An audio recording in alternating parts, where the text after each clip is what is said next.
Hello, everyone, and happy Friday. We want to start with a live look out to Mount Bigelow. Take a look at this shot. Oh, my goodness. It almost seems like you could touch the clouds if you were up there. We have First Alert forecaster Allie Potter here with us this morning. And Allie, the weather we've been seeing the past couple of days, such a nice change, but I know a lot of people are worrying about tomorrow. Right, exactly. So last night, a lot of folks actually got some decent rainfall close to Sonora Valley, mind you, and that was nice, right? Everyone was great. Slept great. Everyone woke up. You can kind of still smell it in the air today, but like you said, all eyes are on tomorrow because we have lots of very important festivities really important that we've waited all year long. So you're going to the game, and it's an early game. I know. I was just joking. I was like, so do I need to wear a rain jacket? Yes. Mallory and Allie were like, yes. Yeah. And I'm like, I thought you were just saying. They're like, no, it will be raining. Yeah, exactly. So I know. Tailgating, umbrellas, ponchos for inside the game. Just, better be safe than sorry. And the good news is, Carson, it's not going to be any type of big soaker by any means. So, but more sporadic. Yeah. I know. But, El Tour is this weekend as well. And we were talking to Jack Cooper, and he's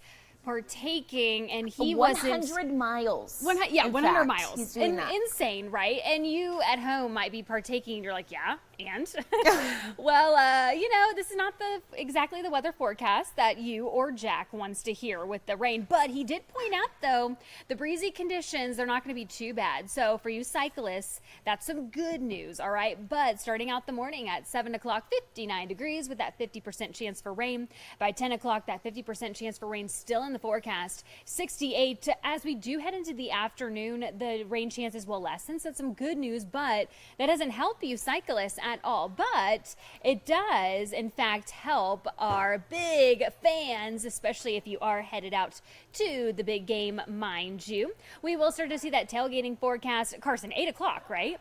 I'm starting at 8. All right. Well, that's it.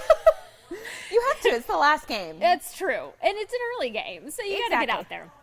50% chance for rain by 8 o'clock in the morning, by 10, 50%, and then by noon, 40. Kickoff, mind you, is at 12:30 in the afternoon. Our radar is dry at the moment. We are picking up some clouds, as Carson showed you just a little bit ago on Mount Bigelow, but that's pretty much about it. The clouds will stick with us on and off throughout the afternoon, but fast forwarding all the way to the middle of the night. So as you're sleeping around 2:30 in the morning, well, most of us are sleeping, mind you, we will start to see that rain start to make its way into town by 6:15. So as you are waking up, or maybe you're already on site to get your cycling on, or you're packing up to go tailgating, that's when that rain is going to start to make its way into the forecast. And then more so north by 9:30 in the morning.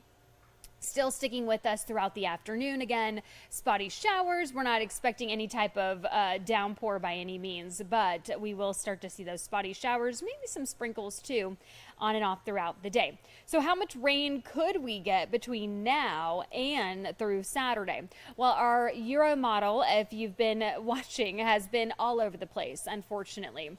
Today, as of right now, it's saying 700ths of an inch for Tucson, 500ths of an inch in Nogales, and Sierra Vista. The more north we do go, the more that rain does increase. Live look right now on Tuamac Hill. I will say I've seen so many folks take advantage of these wonderful temperatures. Just so nice outside. 70 degrees in Tucson at the moment, 65 in Nogales, 69 in Marana, 66 for Benson, 62 if you're in the Bisbee area.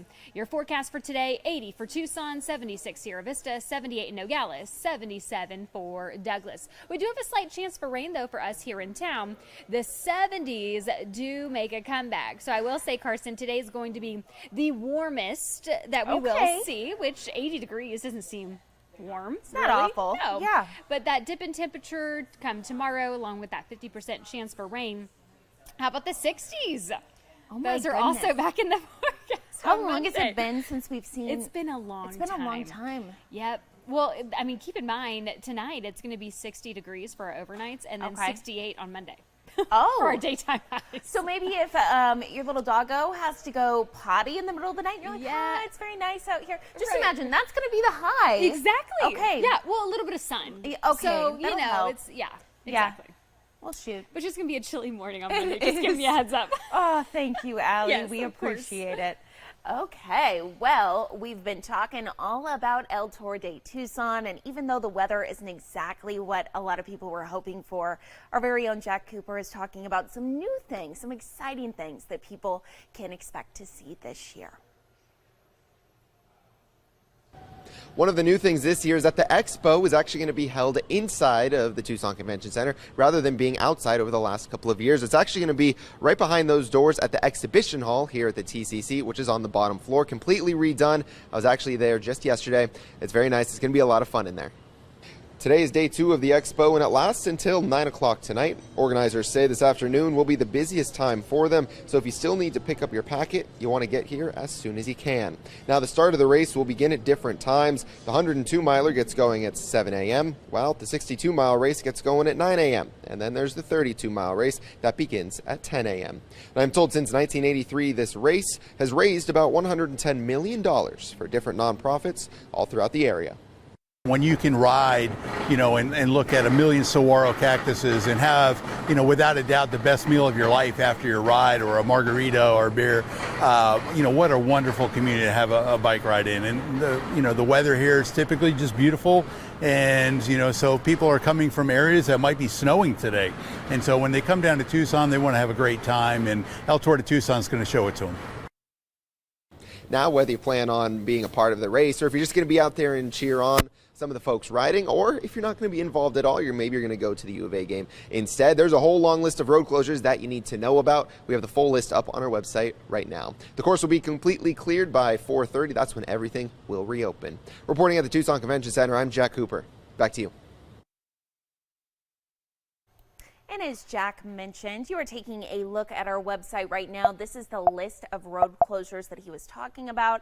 If I can scroll down here, you can see we have the entire list right here. So those of you who have lived in Tucson for a long time, have been around on El Tour Day, it's really a mess out there on your road. So if there's anything that you could go to the store maybe today to get, that would be a good idea, because take a look at this, just all of these road closures that are going to be going on for these cyclists to keep them as safe as possible. Again, this is up on our website.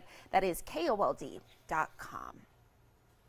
And right now, a lot of questions about how the U of A plans to deal with its financial issues. Just last week, the university said it only had about 3 months worth of cash on hand. And yesterday, the president addressed regents on the state of the university. While some tough decisions have to be made now, at the same time, President Dr. Robert Robbins says that there's plenty to be happy about. But in the hours leading up to the speech, students demonstrated outside. They were protesting the possibilities of budget cuts, a hiring freeze, and cuts to athletics. They voiced their concerns during a call to the audience. Listen. The ones who stand to pay are the students, staff, and faculty. How dare you claim to support us? How dare you claim a commitment to justice and inclusion? Of course, if you want to read more about that story, you can head to our website. That's KOLD.com. Some students, though, here, they were also voicing their frustration, saying they were upset about the university's response to the protests involving Israel's war in Gaza. Some good news, though, when it comes to federal funding. President Joe Biden has signed a stopgap funding bill, which means he will not see a government shutdown, at least for now. A reminder that that government shutdown was supposed to go into effect tonight if no bill was signed. Again, some good news, though, that the president has signed that. The bill provides tiered levels of funding through January 19th and February 2nd. That means without a new deal, a shutdown could be possible again in the new year. We'll keep watching that for you. And tomorrow will officially mark 6 weeks since the Hamas attacks on Israel. But today marks Emily Hand's 9th birthday and day 41 as a hostage. This morning, a billboard of the young girl went live in Times Square. Her father watched as pictures of his daughter came across the screen. He was previously told his daughter was killed during the October 7th Hamas attack on Israel. But nearly a month later, Israel Defense Forces told him they believe she is alive and being held hostage. She can't have a birthday like a normal child. So we, the world, honouring her life, her birthday, by doing whatever we can to keep her alive in our hearts and minds. We were hoping that she would be back by now. That would have been our prayers answered. But she's not. She's still down in the tunnels. So now we have to hope that she'll be back for Christmas. Emily's dad, Thomas, is originally from Ireland but has lived in Israel for the past 3 decades. He said Emily was at a sleepover when Hamas carried out their attack. Initially, he was told she was dead, as we mentioned, but a witness reported seeing Emily being led away with other kids, and Israel's military confirmed they had no evidence she was killed. Now, Emily is feared to be among the 200 hostages, which includes an estimated 30 children. Thomas is in the United States, hoping for the government's help getting his daughter released. He says he will not stop fighting until she's home. As millions of people prepare for Thanksgiving, food banks across the country say they're stretched thin. According to USA Today, we know that food bank CEOs say this is the worst rate of hunger they've seen in years. More families are turning to food banks since pandemic-era aid ended earlier this year. Inflation also had a big impact on millions of Americans. Here at home, the Gospel Rescue Mission looking to get help ahead of their big Thanksgiving meal. This is to help anyone who might go hungry on the holiday. Next Wednesday, the Gospel Rescue Mission will be giving out thousands of warm Thanksgiving meals to men, women, and children. Last year, the mission gave out more than 2,400 meals. There will also be live music and fun events for kids. This will be happening from 11 to 2 at the H.S. Lopez Family Foundation Center of Opportunity. Trending now. Take a look at this. This is fabulous. Ahead of Taylor Swift's concerts in Brazil, she was welcomed by the most famous statue of Jesus Christ in the world, Christ the Redeemer. The iconic statue wore a projection of a white Welcome to Brazil t-shirt. This is all thanks to an online campaign from Brazilian Swifties. The society that manages the monument agreed, only asking for donations from Taylor Swift fans in return. She is set to perform 3 concerts in Rio, followed by 3 more in Sao Paulo. But take a look at that. Oh my goodness. I feel like Taylor Swift, I'm a big fan, so I love to see this. But we always joke, I feel like she's everywhere right now, just on Facebook, on social media. There's now going to be a Taylor Swift cruise that's coming up, so she's definitely living her best life. Well deserved. Good for her. This is awesome.